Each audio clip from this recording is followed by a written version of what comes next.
Memasuki masa tenang pemilihan kepala daerah serentak yang pencoblosannya dilaksanakan pada 9 Desember 2020.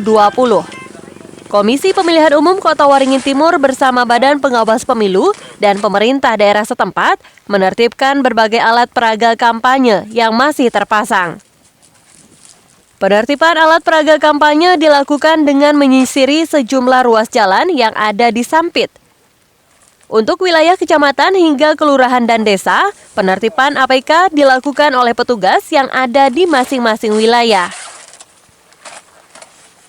Penertiban APK dilakukan karena memasuki masa tenang pilkada, tidak boleh lagi ada kampanye dalam bentuk apapun, baik dalam bentuk alat peraga kampanye maupun kampanye jenis lainnya.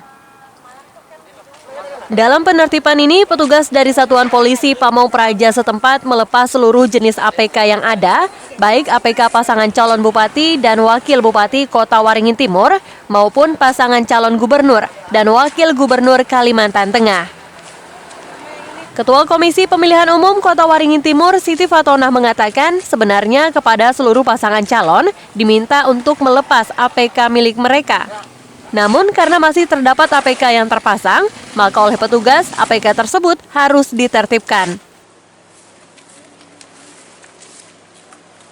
Setelah kami berkoordinasi kemarin dengan pemerintah daerah, dengan Bawaslu, dan kami juga sudah menginformasikan kepada tim pasangan calon agar menurunkan semua APK dan juga sudah tidak melaksanakan kampanye dalam metode apapun. Dan hari ini kami bersama-sama dengan pemerintah daerah, dengan Bawaslu, monitoring ya, memastikan bahwasanya APK sudah posisi tidak ada.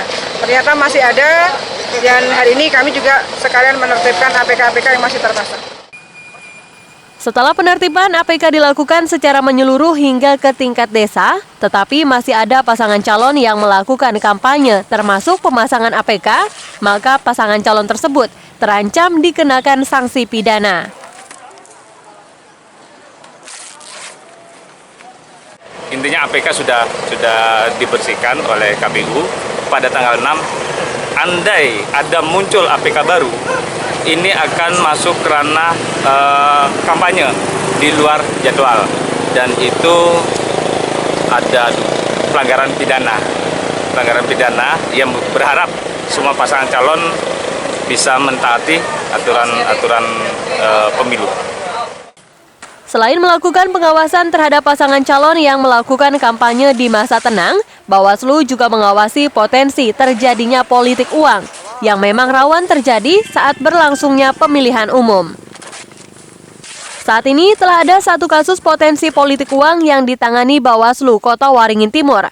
Jika nantinya terindikasi kuat menjurus ke politik uang, maka akan ditangani lebih lanjut sesuai peraturan perundang-undangan yang berlaku. Masud Badarudin dan Ririn Binti melaporkan dari Kota Waringin Timur.